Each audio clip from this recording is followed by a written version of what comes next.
Når FOA Bornholm står her i dag, så er det ikke for at blande os i forhandlingerne mellem KL og Danmarks Lærerforening. For i bund og grund, så er det OK, at KL har varslet lockout af lærerne. Det er både fair, ordentligt og i overensstemmelse med den danske model. Vi er her for at gøre opmærksom på, at det på ingen måde er i orden, at regeringen blander sig.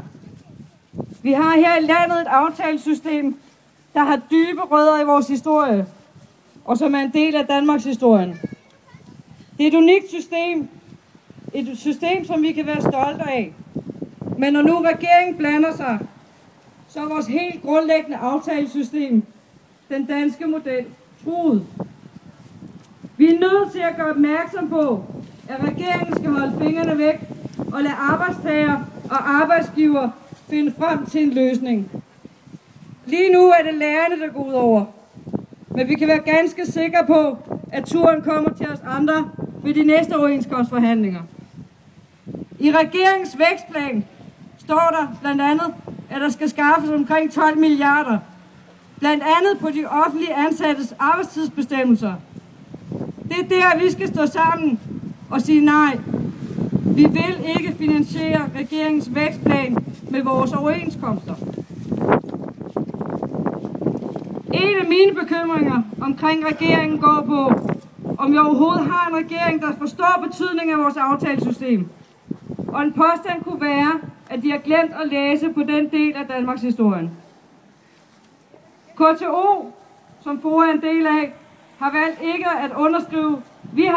at underskrive vores overenskomst, før der er sket en reel forhandling mellem lærerne og KL.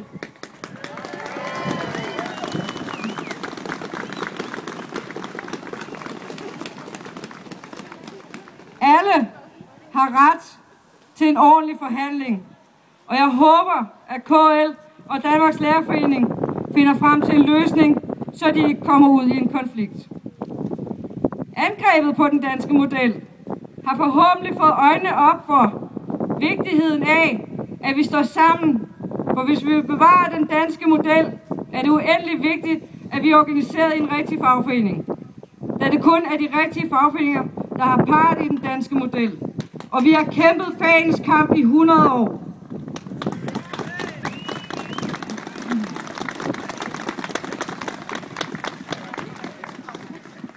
Så kære undervisere, I skal vide klart og tydeligt, at vi andre bakker jer op i jeres kamp. Den arbejdskamp, I er på vej ind i, bliver også en kamp for den danske model.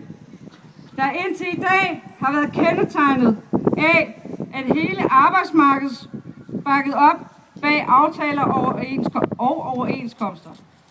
Og hvor kendemærket for modellen blandt andet hed realitetsforhandlinger. Det er uset, som arbejdsgiverne og bagmændene på Christiansborg har gennemført et spil, hvor hensigten hele tiden har været at komme af med alle arbejdstidsregler. Det vil trække dybt skadelige spor i årtier, hvis arbejdsgiverne får deres vilje med denne nye revolverpolitik. Enten igennem en lockout, eller gennem det regeringsindgreb, som synes at være nøje aftalt på forhånd.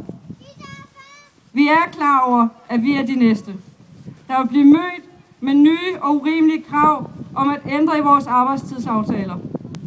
Derfor, stå sammen, kæmp jeres kamp for de afgørende værdier i den danske model, som også er vores. Tak.